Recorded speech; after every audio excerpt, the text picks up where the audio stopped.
Have you ever felt like your life is spinning out of control?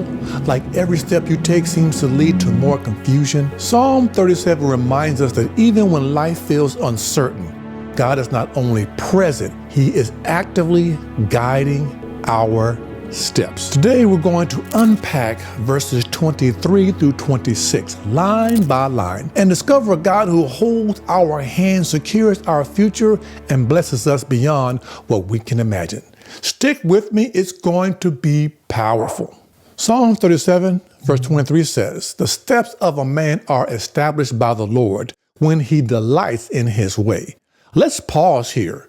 The word steps represents our life's journey, our decisions, our direction, even our detours. God isn't distant or indifferent. He is actively establishing our steps, making them firm. But here's the key. This promise is for the person who delights in God's way. Are you delighting in God?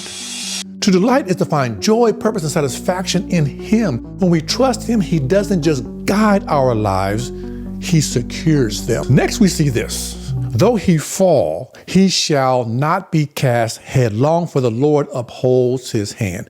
This is so comforting. God acknowledges that even the most faithful person will stumble. Maybe you stumbled in your walk with God, messed up, taken the wrong path, or fallen into despair. But here's the promise. You will not be destroyed. Why?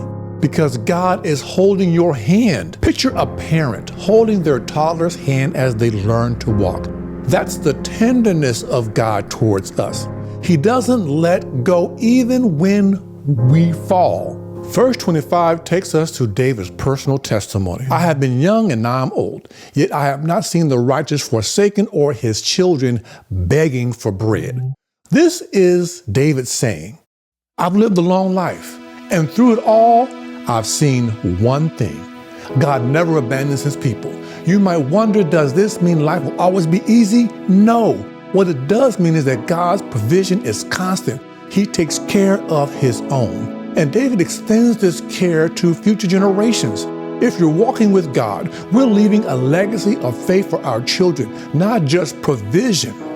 That's a promise. Finally, verse 26, he is ever lending generously and his children become a blessing. This is where we see how righteousness isn't just about receiving God's blessing.